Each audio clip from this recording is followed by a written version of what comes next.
Sa pamaagi san Ginoo ang tanan na bagay nagiging maayo. Maayo kag malipayo na aga, tunaan ta an aton adlaw sa pamaagi san Ginoo, hamos paniaga kita.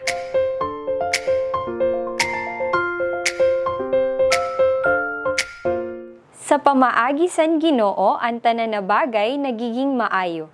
Sa aton buhay bilang tawo, an maayo na diskarte kag pamaagi an usad na maayo na ugali kag trait na aton ginahandom.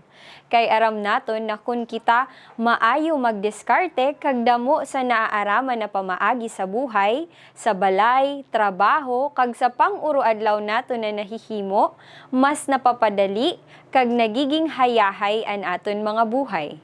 Damo san may gusto sa aton. Sino ba ang dili gusto san maging mahayahay kag malipay an aton buhay? Bagan halos kita tanan nagamauot sani. Kun kaya ngani, sa namas naton nakagustuhan na maging hayahay, may mga pamaagi kita na ginapili na madali sabihon kag himuon pero dili naaangay sa kagustuhan kag pamaagi san Ginoo. Kaparehas na lamang san pamaagi na maski sa adlaw san Domingo, dili naton nahahatag sa Ginoo. Adto kita sa paspas na pangabuhay, mga hirimuon sa balay, bisyo pareho san pag-inom kag pagbulang, o kaya naman napapalabi na naton an aton mga katamadan. Kun kaya ang pag-una sa Ginoo wara na maski sa adlaw san Domingo. Minsan, ada man sa aton ang pagkita na mas maayo pa ang aton pamaagi kesa sa pamaagi san Ginoo. Kaya ngani maski aram naton na mali kag dili susog sa Ginoo, aton ini nahihimo. Parehasan pagsira o pagpatay sa aton kapwa para lang mapaayo kita sa iba na tawo.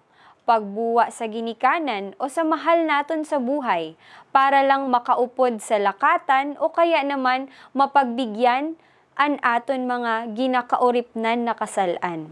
Kaya matahom gayod na aton madumduman kag malantaw ang Ginoo sa nina mga momento. Remember, we can trust God because His ways are not ours. God's ways are higher than ours. As Isaiah said in chapter 55 verse 9, and God is perfect, holy and sinless. In contrast, we know that we are flawed and sinful. As Isaiah in chapter 64 verse 6 said, kung kaya ngani angay lang na mas kitaon kag handumon naton an pamaagi na kaupod kag hali sa Ginoo. Kay ang tanan gayud na bagay mangyayari kag nagiging posible basta sa pamaagi kag paggiyan niya. Mga G kita. Ginoo, tukdoi kami na makasusog man lugod sa imo mga plano kag pamaagi an amon mga ginahandom. Taga-iman kami san mapagpakumbaba na puso kag bukas na kaisipan para sa yana na adlaw amon masarigan an imo pamaagi labaw sa tanan. Amen. Sa ngaran sa Ama, sa Anak, sa Espiritu Santo. Amen.